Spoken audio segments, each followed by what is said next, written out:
Om Swastiastu Dokter, kenalkan nama saya Putu Davananda Putra Pribadi dengan NIM 2448011-036.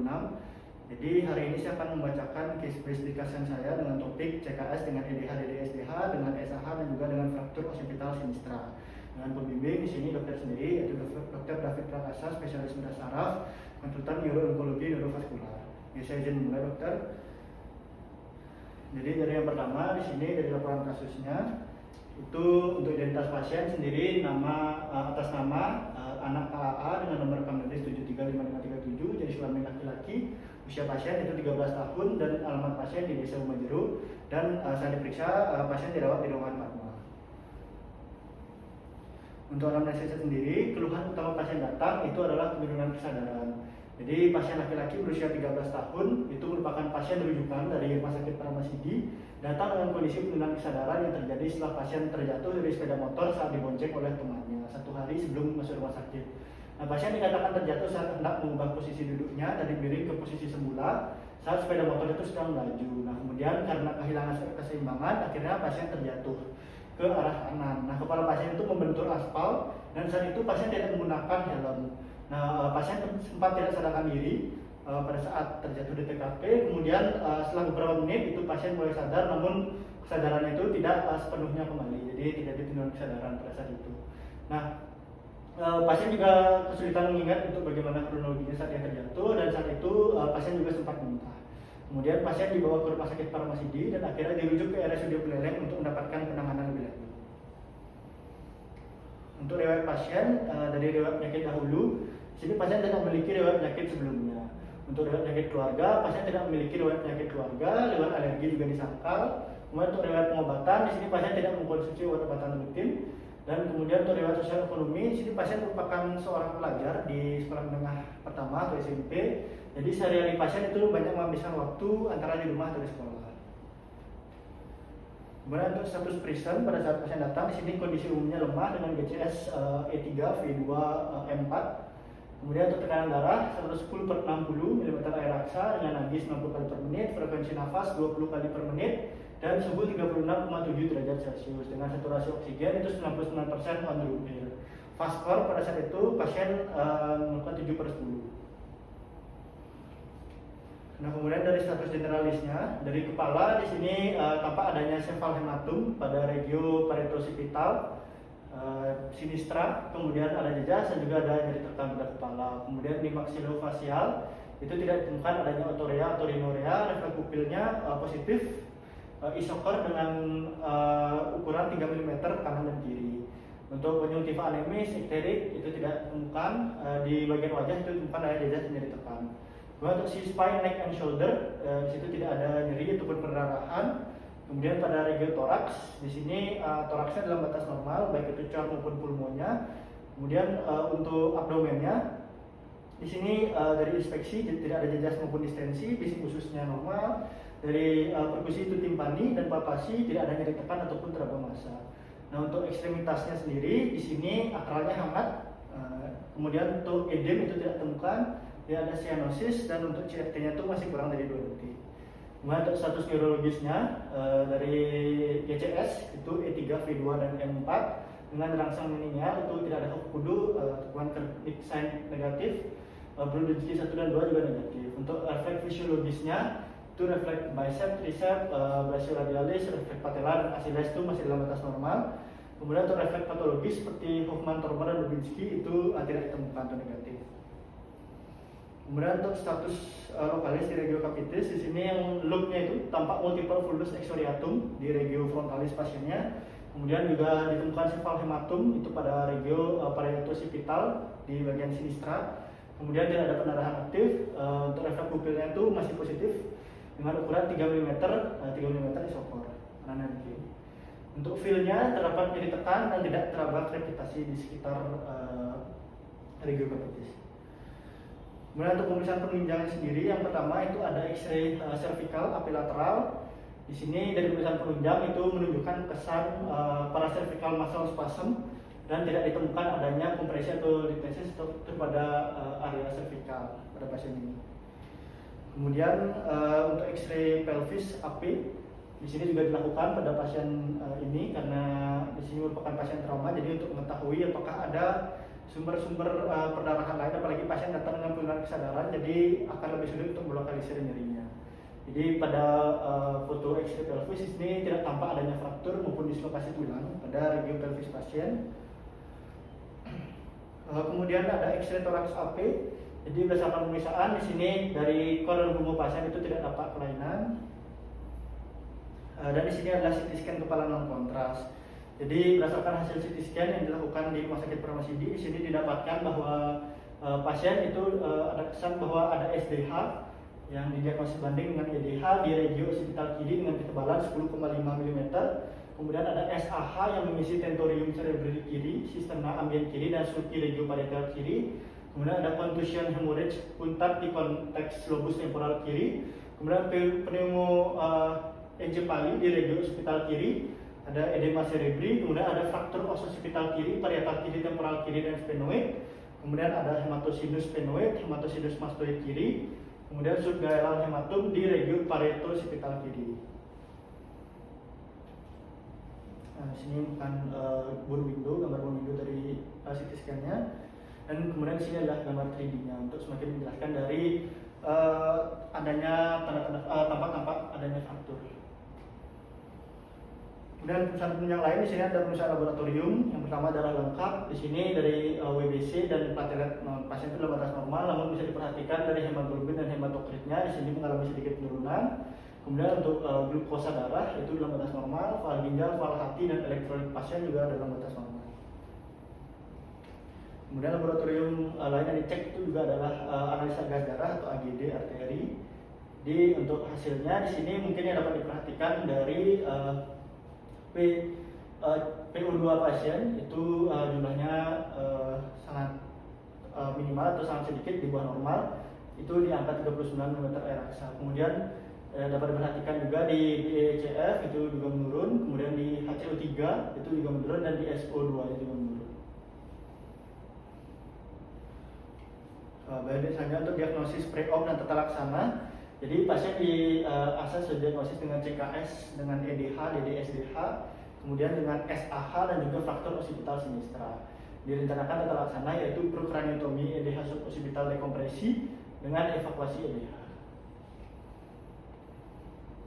Nah, kemudian untuk laporan dari duran take-off-nya, yang pertama dilakukan anestesi umum dan memposisikan pasien, cukur area insisi, persiapan dan disinfeksi area operasi secara steril, kemudian dilakukan draping insisi kulit di regio occipital, kemudian diseksi lapis demi lapis hingga tampak tulang occipital, kemudian pembuatan burr hole dan mengangkat dari bone flap-nya, identifikasi hematum pada dura mater, kemudian evakuasi dengan suction irrigation, kemudian pemasangan drain, penutupan luka lapis demi lapis, pemasangan kemudian dilakukan balutan steril dan pasien dipindahkan ke ICU. Nah, untuk diagnosis post-op-nya adalah post craniotomy EDH suboccipital dekompresi dengan evakuasi EDH dan fraktur occipital sinistra. Baik, di sini adalah follow up di hari ke-4 pasien dirawat di ruang plasma. Pada saat itu pasien masih mengeluhkan lemas dan juga masih ada nyeri post operasi.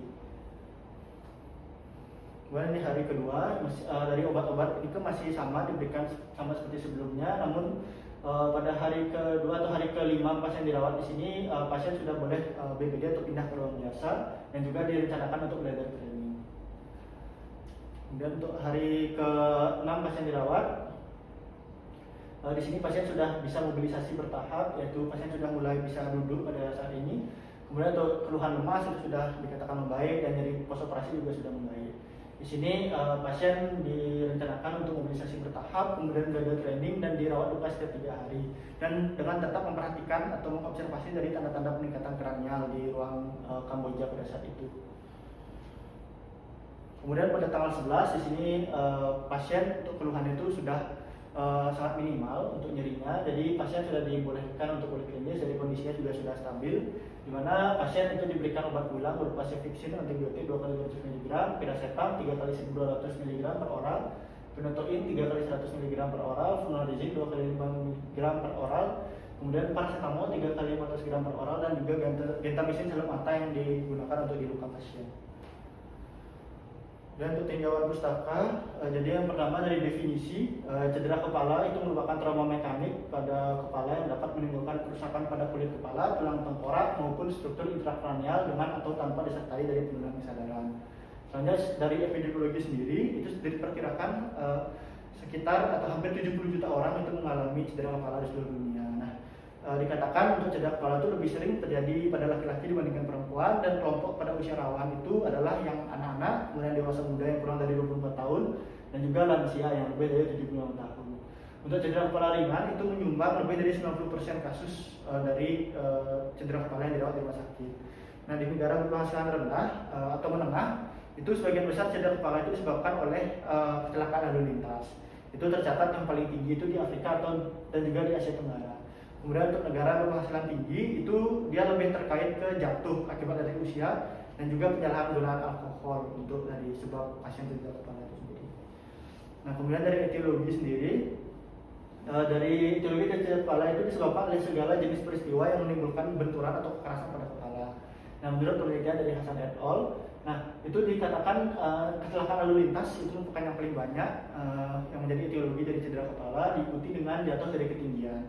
Sedangkan untuk Arif et al 2015 di sini juga mengatakan hal yang serupa, yaitu kecelakaan lalu lintas itu 68,9% itu menyebabkan dari cedera kepala pada pasien. Nah, diikuti dengan kecelakaan kerja. Nah, kemudian menurut Menon Deka et al itu mengidentifikasi 6 kategori mekanisme utama dari cedera kepala. Yang pertama, kepala terbentur benda atau head struck by object, kepala membentur benda, head strike object, akselerasi atau deakselerasi, kemudian benda yang menembus otak atau penetrating injury, kemudian ledakan atau blast injury, dan penyebab lain yang belum diketahui. Nah, penting bagi kita untuk mengetahui dari bagaimana mekanisme dari cedera kepala pasien untuk memperkirakan dari lesinya. Seperti contohnya apabila pasien yang head struck by object, itu biasanya terjadi lesi yang tipe hook atau lesi itu terjadi di tempat benturan itu sendiri. Kemudian untuk pada kepala yang membentur benda atau head strike object itu biasanya lesi itu counter hook. Kemudian apabila pasien-pasien dengan penetrating injury, kita bisa lebih memperhatikan dari pemberian antibiotik untuk profilaksis dari terjadinya infeksi karena adanya benda asing yang penetrating itu menembus dari kepala pasien. Nah, kemudian untuk klasifikasi, jadi untuk mengklasifikasikan dari cedera kepala, di sini kita menggunakan Glasgow Scale atau GCS, di mana menurut dari traumatic brain injury di Starspearl dikatakan bahwa GCS pasien dengan cedera kepala ringan itu 14-15, kemudian cedera kepala sedang 9-13, dan cedera kepala berat itu 3-8. Jadi apabila pasien datang dengan cedera kepala, yang pertama kita harus lakukan primary survey terlebih dahulu. Setelah pasien stabil, kita bisa cek untuk GCS-nya agar kita dapat mengklasifikasikan dari cedera kepala pasien itu sendiri. Nah, kemudian untuk klasifikasi dari fraktur kranium. Jadi yang pertama di sini ada yang linear fraktur atau garis patah lurus itu tanpa adanya pergeseran dari fragmen tulang. Jadi ini merupakan fraktur yang paling sering biasanya timbul pada pasien-pasien dengan cedera kepala, di mana biasanya untuk fraktur jenis ini itu tidak memerlukan operasi. Namun tetap kita perlu observasi karena biasanya apabila timbul linear fraktur itu dapat terjadi adanya lesi di intrakranialnya atau ada hematom misalnya di intrakranialnya. Nah, pada CT scan linear fraktur itu tampak seperti garis yang lurus dan juga tipis biasanya. Kemudian ada comminuted fracture. Jadi comminuted fracture itu adalah tulang tengkorak itu pecah menjadi beberapa fragmen fraktur, di mana di sini risiko cedera intrakranial lebih tinggi dibandingkan dengan linear fracture. Dan apabila dari fragmen itu menekan dari struktur otak atau struktur intrakranial, tentunya di sini dapat meningkatkan atau mempengaruhi dari ICP pasiennya. Nah, kemudian ada depressed fracture. Nah, di sini fragmen tulang itu terdorong masuk ke dalam rongga kranium sehingga dia berpotensi menekan jaringan atau merobek dari dura mata itu sendiri. Nah, jadi apabila dia menekan dari jaringan atau struktur intrakranial, maka harus dilakukan tindakan berupa prosedur bedah untuk melakukan elevasi dari tulang itu sendiri, terutama apabila kedalaman fragmen itu melebihi dari ketebalan tulangnya, karena tentunya penekanan ini dapat mempengaruhi dari intracranial pressure dan akhirnya dapat mempengaruhi dari cerebral perfusion pressure dari pasien itu sendiri. Nah, kemudian yang terakhir di sini ada basilar fracture, di mana di sini fracture terjadi pada dasar tengkorak atau skull base atau basis krani, di mana dia mencakup area seperti fossa anterior, kemudian medial dan juga posterior, di mana ada Gejala-gejala khas biasanya pada tanda klinis pasien dengan fraktur dari basilar fraktur faciobasal krani seperti rhinorrhea atau otorrhea dari cerebrospinal fluidnya itu keluar melalui hidung atau telinga. Kemudian raccoon eye ini biasanya terjadi apabila ada fraktur basis krani itu di area anterior. Kemudian battle sign itu biasanya terjadi apabila fraktur itu terjadi di fossa medial atau posterior dari basis krani. Nah, kemudian klasifikasi dari cedera intrakranial. Yang pertama di sini ada epidural hematum atau EDH, di mana di sini terjadi perdarahan antara tabula interna atau bagian terluar dari tulang kranial atau tulang tengkorak dengan dura mater, di mana di sini terjadi 2% dari semua cedera kepala dan 85 hingga 95% itu disertai adanya fraktur tulang. Nah, kemudian untuk tanda khas dari EDH itu sendiri adalah lucid interval atau adanya waktu pasien itu sadar sebelum akhirnya terjadi penurunan kesadaran. Nah, kemudian bentuknya itu biconvex atau istilahnya lens shape seperti lensa, dan apabila dilihat di CT bisa dilihat di EDH di sini bentuk seperti lensa, dan seringkali itu akibat dari robekan arteri meningia media. Nah, jadi lucid interval pada pasien EDH itu terjadi karena EDH itu akumulasi itu tidak langsung dia menekan dari struktur di sekitarnya. Jadi apabila terjadi pasien EDH kemudian dari arteri meningia media itu robek, jadi karena dura mater itu sifatnya elastis, jadi akumulasi itu kan terjadi secara perlahan.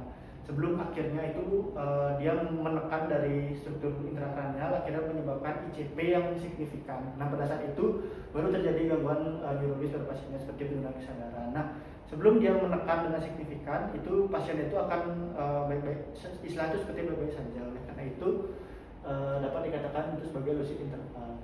Kemudian subdural hematum atau SDH, di mana perdarahan yang terjadi antara dari dura mater dan juga arachnoid, di mana untuk akut itu dia muncul cepat setelah trauma. Kemudian ada subakut dan kronis, di mana gejalanya itu berkembang lebih lambat, bisa sampai hari sampai minggu. Dan pada CT scan ini khasnya itu adalah dia ada lesi yang seperti bola sabit atau crescent shape. Nah, dia bisa menyebar luas melewati supula seperti di gambar sini. Kemudian ada subarachnoid hemorrhage atau SAH. Nah, di sini perdarahan di antara arachnoid dan juga pia mater, di mana biasanya pasien itu akan mengeluhkan seperti nyeri kepala atau khasnya itu ada thunderclap headache, di nyeri kepala hebat yang sangat nyeri sekali. Kemudian pada CT scan itu ada lesi hiperdense tampak menyebar mengikuti sulcus otak dan sistem basal seperti di gambar. Kemudian ada yang intracerebral hemorrhage atau ICH, di sini perdarahan dalam jaringan otak. Jadi perdarahan itu terjadi dalam parenkim, di mana pada CT scan itu akan tampak lesi hiperdense di parenkim otak sering dengan edema di sekitarnya. Untuk manifestasi klinis yang terjadi itu tergantung dari lokasi lesinya itu sendiri. Nah, kemudian yang terakhir ada intraventricular hemorrhage atau IVH. Di sini perdarahan pada ventricle otak itu bisa terjadi primer atau langsung dari pendarahan di dalam ventricle atau dia sekunder dari jadi darah dari ICH atau SAH itu masuk ke ventricle. Untuk manifestasi klinis itu tergantung dari volume darah dan derajat obstruksi pada CSF itu sendiri. Nah, kemudian untuk patofisiologi, jadi yang pertama kita harus mengetahui dari primary injury dan secondary injury. Jadi primary injury itu merupakan injury atau cedera primernya. Jadi itu terjadi akibat dari direct impact, acceleration atau penetration. Jadi primary injury itu dapat menyebabkan dari fraktur tengkorak, contusio cerebral, hematum, itu baik di scalp maupun di intrakranial seperti EDH, SAH, SDH dan lain-lain. Kemudian juga dapat terjadi diffuse axonal injury atau DAI apabila terjadi akselerasi maupun deselerasi. Nah, dari primary injury itu sendiri di sini dapat mempengaruhi dari blood-brain barrier. Jadi ada cerebral vessel damage dan akhirnya merusak dari blood-brain barrier, dan akhirnya itu akan meningkatkan dari cairan interstitial fluid. Jadi cairan di intestinal itu meningkat sehingga dia akan mendorong jaringan di sekitarnya, sehingga dia akan menyebabkan istilahnya itu vasogenic edema.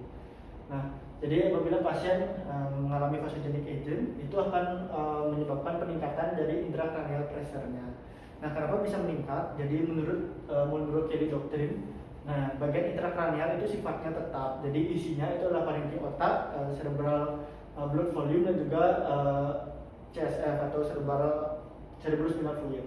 Nah, jadi karena itu dia tetap. Kemudian apabila ada tambahan volume, awalnya itu tubuh itu akan melakukan kompensasi terlebih dahulu. Jadi kompensasinya dilakukan dengan menggeser CSF dan juga menurunkan dari cerebral blood volume itu sendiri agar ada ruang untuk tambahan volume itu sendiri.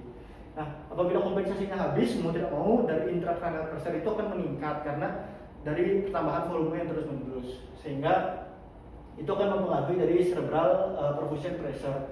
Karena berdasarkan rumus CPP itu sama MAP dikurangi ICP.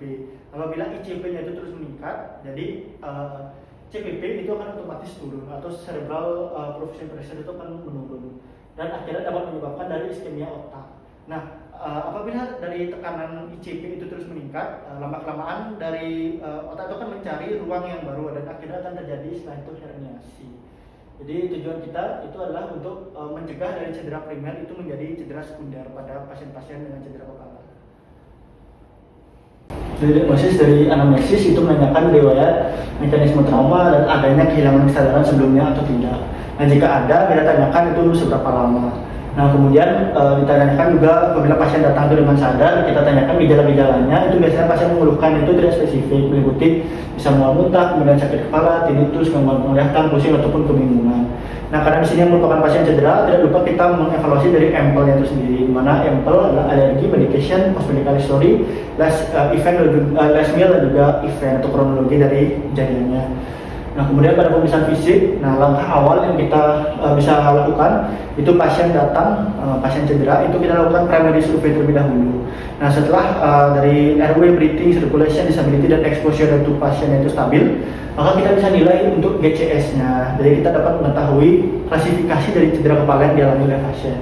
Nah, kemudian untuk pemeriksaan fisik lain yang bisa kita temukan itu adalah tanda-tanda fraktur dari basis krania atau dasar tengkorak. Nah, seperti yang disebutkan tadi, Battle sign itu merupakan tanda adanya hematom di belakang telinga, biasanya akibat dari fraktur basis krani di area fossa medial dan juga posterior. Kemudian raccoon eye itu juga terdapat hematom di sekitar mata, kemudian hematipanum atau terjadinya hematom di belakang membran timpani.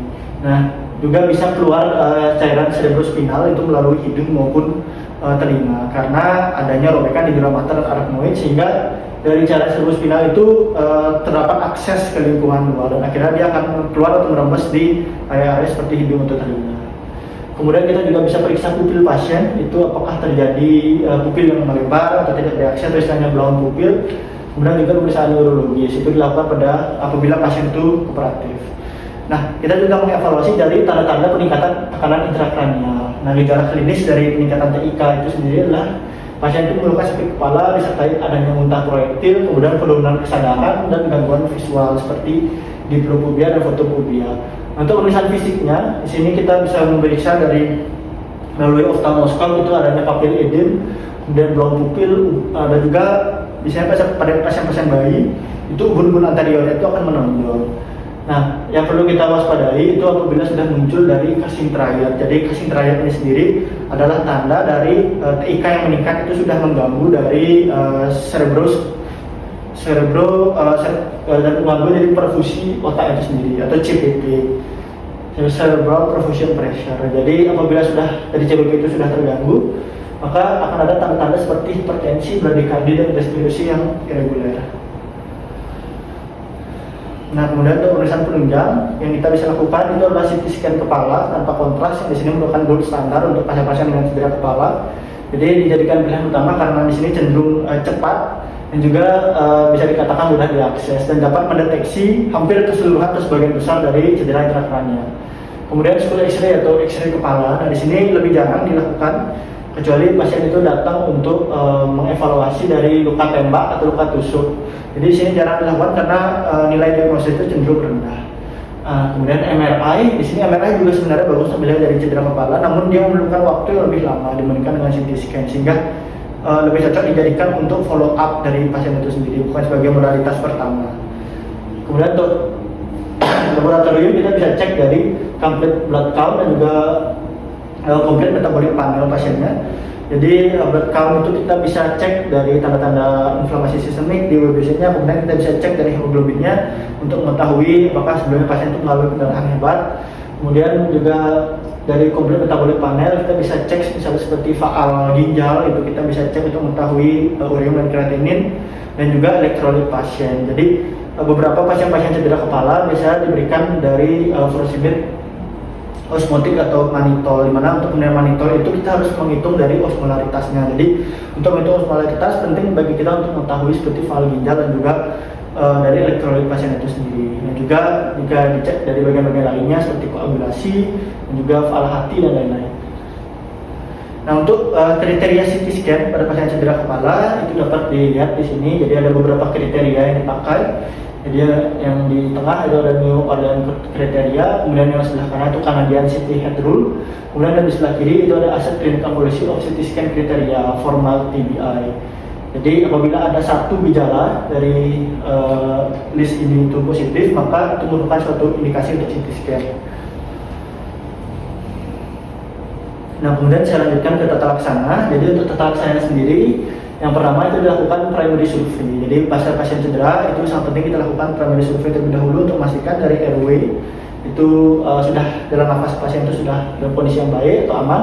Kemudian breathingnya, circulation kita tangani atau hindari dari shock, kita cek dari nadi, tekanan darah, dan apakah ada sumber-sumber pendarahan lain tubuh pasien. Kemudian disability itu kita periksa neurologis, kemudian glascoma skill-nya, refleks pupil, refleks cahaya dan lain-lain, kemudian dan exposure yang terakhir.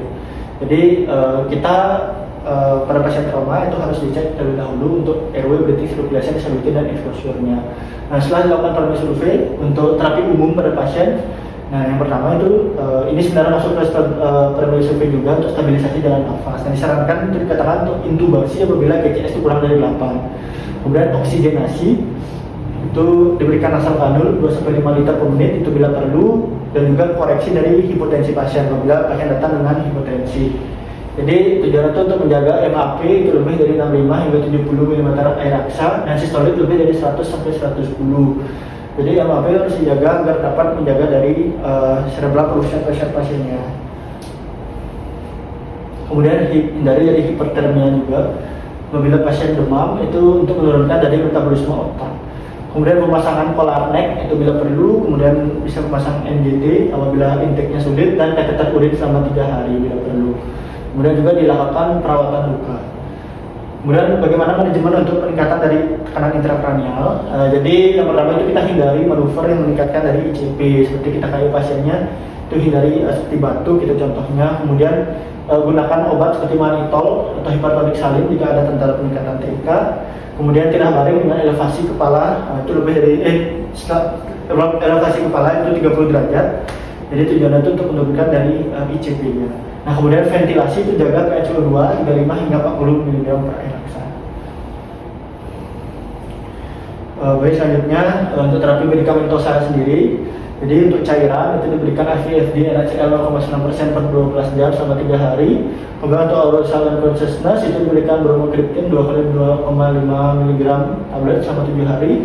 Kemudian stimulan itu dapat diberikan methylphenidate 1 kali 10 mg TAP selama 7 hari, zinc 1 kali 20 mg per hari, dan vitamin C 2 kali 260 mg selama 7 hari. Nah, apabila pasien mengeluhkan nyeri, pasien trauma itu pasti nyeri, jadi bisa disarankan atau diberikan dari analgetik. Untuk pilihannya itu bisa diberikan ketorolak 30 mg IV 2 kali 1, kemudian ibuprofen per 100 mg 3 kali 1, kemudian paracetamol 3 kali 500 mg, dan juga apabila nyerinya itu sangat hebat bisa disarankan untuk diberikan fentanyl. Jadi untuk ibuprofen dan paracetamol itu bisa diberikan di hari ke-4 hingga ke-7. Untuk di hari 1 hingga 3 itu dapat diberikan ketorolak terlebih dahulu. Kemudian untuk gastroprotection, jadi untuk melindungi dari lambung untuk mengurangi efek samping dari pemberian analgetiknya, jadi bisa diberikan ranitidin. Kemudian untuk antibiotik itu bisa diberikan ceftriaxone 2 kali 1 gram IV selama 5 hari, dan untuk mual muntah biasanya pasien datang dengan mual muntah juga dapat diberikan antiemetik ondansetron 1 kali 4 mg injeksi selama 3 hari. Nah, kemudian apabila pasien itu gelisah pada saat dirawat itu dapat disarankan untuk kemudian antipsikotik dengan pilihan itu haloperidol 1 kali 10 mg injeksi atau 1 kali 5 mg injeksi. Nah, tergantung dari intensitas kegelisahan pasien itu sendiri. Nah, interval selanjutnya itu 5 gram per 4-8 jam sampai dosis maksimalnya itu 60 mg. Kemudian antikonvulsan itu untuk pasien dengan kita ingin memberikan profilaksis untuk pasien curigai itu kejang. Jadi dapat berikan phenytoin 3 kali 100 mg selama 7 hari. Apabila sudah kejang, itu bisa diberikan diazepam sesuai dengan tata laksana kejang. Kemudian pasien dengan indikasi penggunaan obat terlarang. Apabila kita curiga pasien dengan cedera kepala yang sebelumnya itu mengkonsumsi obat-obatan terlarang, maka dapat diberikan neurobion 5000 mg per hari dalam NaCl 0,9% per 500 ml. Kemudian dengan indikasi minum alkohol, apabila pasien cedera yang sebelumnya itu minum alkohol, dapat diberikan alinamin 2 kali 100 mg IV hingga dari kesadaran pasien itu membaik. Kemudian pasien apabila dari hasil CT scan itu mengalami cedera edema cerebri, jadi dapat diberikan manitol yang merupakan diuretik osmotik, di mana dengan dosis 0,5 sampai 1 gram per kilogram berat badan dalam waktu 1 jam diulang dalam pemberian dosis 0,5 sampai 0,25 sampai 0,5 gram per kilogram berat badan setelah 6 dan 12 jam. Nah, syarat dari pemberian dari manitol sendiri adalah osmolaritas itu tidak lebih dari 310. Jadi untuk menghitungnya di sini sudah saya tampilkan untuk rumusnya, di mana apabila pasien itu melebihi dari 310, kita takutkan itu terjadi hiperosmolar, akhirnya dapat menyebabkan dari akut kidney injury atau cedera ginjal pada pasiennya. Jadi harus dihindari. Nah, kemudian juga dapat diberikan metylprednisolon dan juga metylcobal apabila pasien dengan edema cerebri. Nah, bila terdapat lesi di nervus cranialisnya sendiri, apabila ada defisit neurologis, dapat diberikan dari metylprednisolon 2 kali 125 mg selama 5 hari. Kemudian apabila pasien dengan SAH, dapat disarankan diberikan imodipin oral 4 kali 60 mg per hari selama 14 hari. Nah, kemudian tata laksana pembedahan. Jadi kapan pasien dengan cedera kepala itu harus dilakukan pembedahan? Jadi di sini adalah indikasinya. Pertama itu GCS kurang dari 8 dengan pupil anisokor, volume EDH itu lebih dari 30 cc tanpa mempertimbangkan dari GCS. Kemudian tebal EDH itu lebih dari 15 mm dengan midline shift lebih dari 5 mm. SDH akut dengan midline shift lebih dari 5 mm atau ketebalan itu lebih dari 10 mm. SDH akut dengan GCS kurang dari 9, thickness kurang dari 10 mm, midline shift kurang dari 5, namun dari SDG turun 2 poin. Kemudian lateralisasi itu positif, dan pupil dilatasi dan tekanan intrakranial lebih dari 20 mm raksa. Kemudian bisa juga pasien dengan ICH dengan volume pendarahan lebih dari 50 cc, perburukan klinis psikologisnya akibat lesi, peningkatan TIK dan adanya efek desak tulang akibat dari massa dengan GCS 6-8, volume kontusio frontal atau temporal lebih dari 20 cc, midline shift lebih dari 5 mm dengan atau kompresi sisterna. Nah, untuk ICH yang lebih dari 20 cc, lokasi di frontal atau temporal dengan midline shift lebih dari 5 mm, dan SCG 8 itu juga merupakan indikasi. Kemudian juga faktor depresi lebih dari 1 tahun bulan, dan juga debridement itu dilakukan jika ada faktor terbuka dengan adanya pneumo ensefal dan perforasi dura mata. Nah, berikut di sini adalah indikasi dari dilakukannya tindakan pembedahan pada pasien-pasien dengan cedera kepala. Kemudian untuk komplikasi yang dapat terjadi dari brain death, kemudian bisa chronic traumatic encephalopathy, transit infection, CSF leak, demensia, dan lain-lain. Seperti ini paparan. Nah, untuk prognosisnya sendiri itu berbeda berdasarkan dari klasifikasi dari cedera kepalanya. Apabila cedera kepala ringan, itu dia sebagian besar itu memiliki prognosis yang baik dengan mortalitas itu sekitar 0,1%. Nah, untuk pemulihan fungsionalnya itu biasanya pasien akan baik atau dapat pulih itu setelah 6 bulan pasca operasi. Untuk gejala sisa yang dapat terjadi itu atau istilahnya post concussion syndrome, seperti gangguan kognitif, memori, emosional sampai ke gangguan tidur pada pasiennya. Kemudian untuk cedera kepala sedang, di sini mortalitasnya sekitar 10%. Nah, di sini risiko disabilitas itu mulai meningkat, lebih tinggi dibandingkan dengan cedera kepala ringan dengan defisit neurologi sisa dan disabilitas yang berpanjang. Waktu pemulihan itu bisa berbulan-bulan dan juga perlu rehabilitasi intensif. Untuk faktor penentu dari prognosis pasien dengan cedera kepala sedang atau CKS sendiri adalah ada atau tidaknya lesi intrakranial, kebutuhan intervensi bedah, dan komplikasi sekunder yang terjadi. Kemudian yang terakhir adalah cedera kepala berat. Jadi untuk prognosis umumnya ini masuk ke bagian yang mengancam jiwa dengan mortalitas 30 hingga 40%. Nah, pemulihan fungsionalnya itu biasanya terjadi disabilitas signifikan dan bisa permanen bagi pasien. Untuk penentu dari prognosisnya adalah berapa usia pasien, kemudian cedera intrakranial, peningkatan TIK yang tidak terkontrol, dan komplikasi sekunder yang terjadi.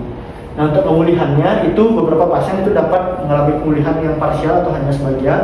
Kemudian sebagian besar itu mengalami defisit kognitif, fisik, dan atau perilaku yang signifikan, dan itu dapat terjadi permanen. Berikutlah daftar pustaka yang saya gunakan untuk di bagian tinggal pustaka pada case based discussion ini. Baik dokter, terima kasih banyak. Mohon bimbingannya dokter untuk case based discussion pada hari ini. Om santai.